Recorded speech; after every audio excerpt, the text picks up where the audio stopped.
السلام عليكم ورحمة الله وبركاته. اللهم صل وسلم وبارك على سيدنا محمد. ازيكم يا حبايبي، عاملين ايه؟ يا رب تكونوا بخير.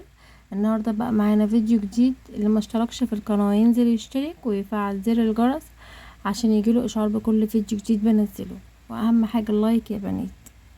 النهاردة بقى هعمل معاكم شاورمة الفراخ.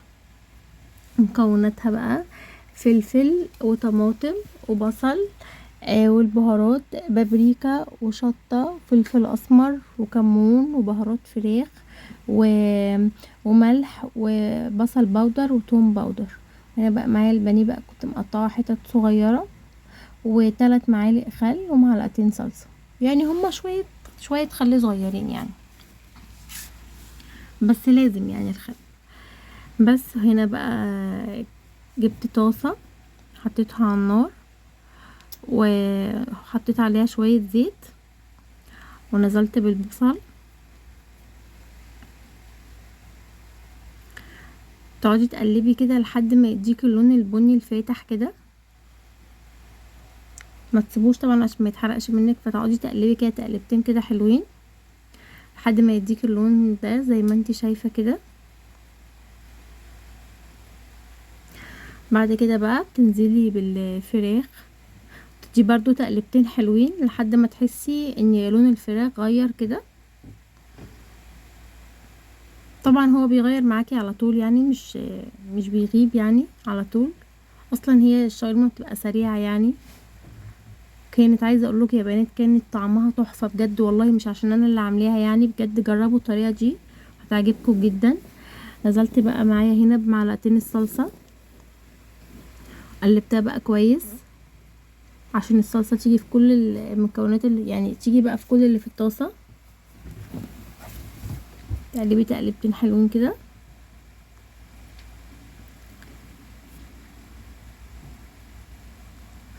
بعد كده بقى تنزلي بالفلفل زي ما قلت لكم يا بنات.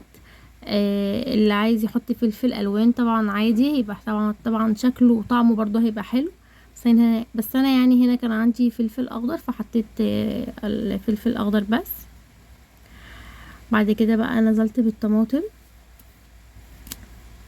تقعدي برضو تقلبي برضو تقلبتين كده.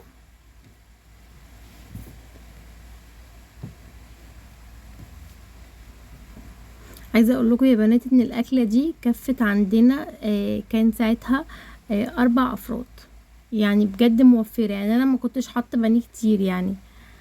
وهنا بقى نزلت بالخل 3 معالق خل، وبهاراتي بقى اللي هو بابريكا وشطه وكمون بهارات فراخ وفلفل اسمر وملح وبصل بودر وتوم بودر.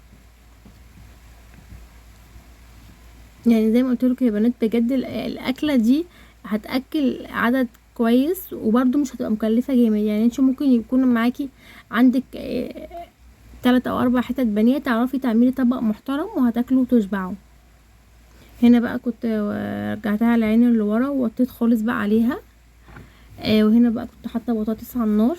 انا وطيت خالص لان انا هي خلاص تقريبا كده خلاص، فانا كنت عايزاها تتشرب شويه صغيرين يعني الطماطم يعني. وبس بقى هنا بعمل معاكم الطحينه. هنا بقى فرمت فص ثوم، انزل بقى بالطحينه. انت بقى بتحطي شويه الميه تدريجيا كده، يعني متحطهاش مره واحده عشان طبعا بتشوفي القوام، يعني انت بقى عايزاها خفيفه تقيله زي ما انت عايزه. تنزلي كده بشويه شويه لحد ما يديك القوام اللي انت عايزاه.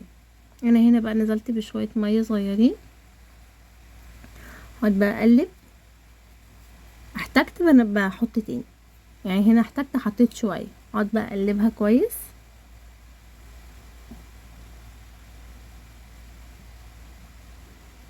قلبي كويس كده لحد ما يديكي بقى القوام اللي انت عايزاه.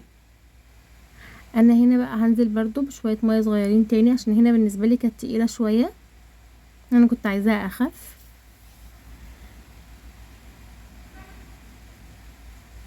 نزلت بقى بشويه ميه صغيرين تاني.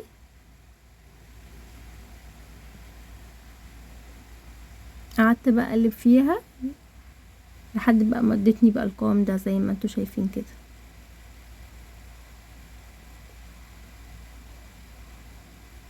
هنا بقى حطيت بابريكا البهارات، شوية بابريكا صغيرين، وده شوية برضو كزبرة صغيرين، يعني شوية صغيرين جدا يعني مش كتير عشان الطعم يعني، والملح بتاعنا،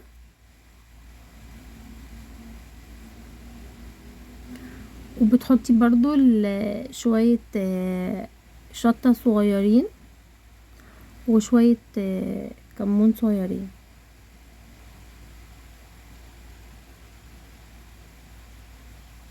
دي بالنسبة لي يعني دي كده بهاراتي، من كل حاجة شوية صغيرين. تنزلي بقى بمعلقتين خل كده. عايزه اقول لك يا بنات انا بحب الاكله دي جدا، ببقى مبسوطه اليوم اللي انا بعمل فيه شاورما لان انا بحبها، والطحينه معايا بتطلع بطعم الطحينه الجاهزه. بصوا بقى يا بنات، هوريكم دلوقتي القوام. ده بقى القوام اللي انا بحبه، كان طعمها بجد زي الجاهزه بالظبط. الطحينه والشاورما بجد كانوا حلوين جدا، فجربوا الطريقه دي يا بنات بجد هتعجبكم. وده بقى كان الشكل النهائي. بصوا طبق محترم هياكلكم 4 أو 5 افراد على حسب. هنا بقى حمرت بقى البطاطس، ودي بقى الطحينه بتاعتنا. يلا بقى اللي ما اشتركش في القناه ينزل يشترك ويفعل زر الجرس عشان يجيله اشعار بكل فيديو جديد بنزله. واهم حاجه اللايك يا بنات. اشوفكم في فيديو جديد، مع السلامه.